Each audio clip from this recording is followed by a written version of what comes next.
For more than a decade, archaeologists have been excavating a site at Mount Calvert in Upper Marlboro, searching for Charlestown, the first Prince George's County seat.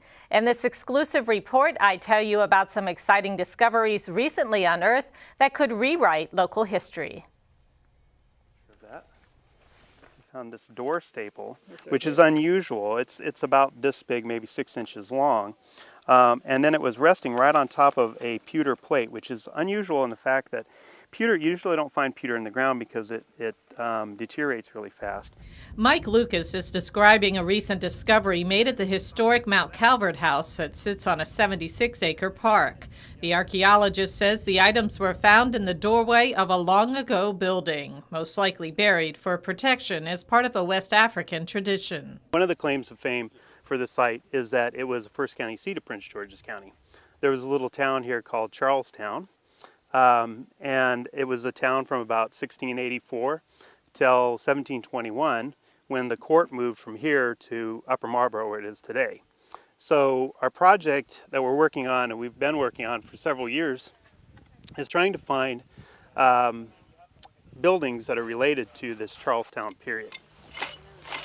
In the last 4 years, archaeologists have uncovered a treasure trove at the site. We found 4 buildings. One building we think was a dwelling that was constructed by one of the merchants, James Stoddart. Right next to that building, we found a smaller structure, which was about 15 by 20. And we think that smaller building was possibly a slave quarters from the early 1700s.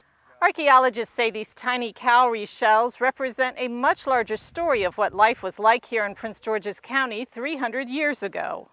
We found a little over a dozen more cowrie shells, hundreds, I think 600 or so beads, but other objects too from the household, like ceramics and lots of food remains, lots of bone. So we really have an interesting set of material culture that tells us about not just what life was like in early Prince George's County here at Charlestown, but it tells us that Africans and African Americans were part of the early settlement of Charlestown. They were here from the beginning. And historians have speculated that slaves were imported to the Chesapeake region from Africa long before slavery, but they didn't have the material evidence to prove it until now. African Americans were here from the beginning, and they built a lot of the buildings that were here. They did the labor for the plantations. They did the labor of when ocean-going ships would come here. It tells us how they were part of that whole story from the beginning.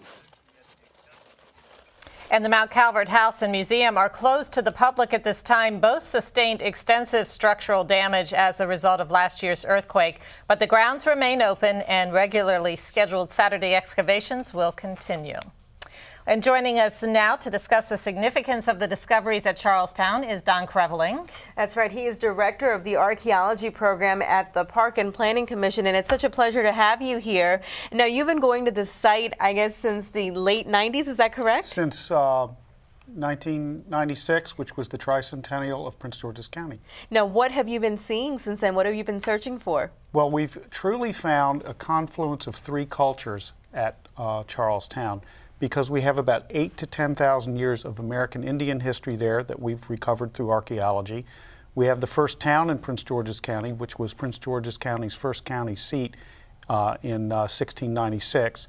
And we also have a plantation that was based on the enslaved African labor. So we find the remains of all 3 of those cultures in the ground at Mount Calvert. And in the story, the previous story, we pretty much focus on the fact that this is rewriting the history as we know it for African Americans in Prince George's. Tell us the significance of that. Well, we all know that there were slaves in early Prince George's County.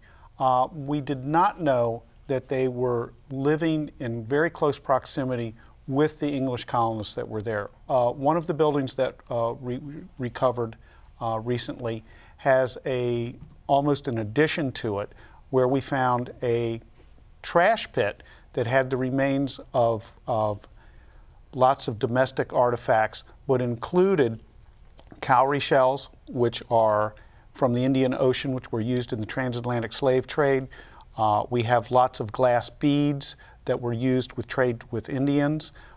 We have crosses, which were, of course, from the Catholic faith. And we also have bent coins and pierced coins. All of these show that there is a very complicated combination of religious and spirituality going on at Mount Calvert that involves all three of these cultures. Now, this is just such a fascinating story, and it's just in our backyard. And it's interesting to hear you talk about the things that you have unearthed so far. What do you think remains to be seen? Well, one of our main goals is to try and find as many of the buildings at Mount Calvert that we can. So far, we found approximately 4 buildings that date from the 1680s to the early 1700s. We know there were more buildings there. We think they were laid out on a line of a street that parallels the Patuxent River, but we have not found the Anglican church that was there. We have not found the courthouse, and we would like to find more of those buildings and, of course, more evidence of the collaboration of all three of these cultures. So obviously there's still mysteries, more mysteries to be unraveled Many here. more mysteries. All All right. right. Thank you so much for joining us.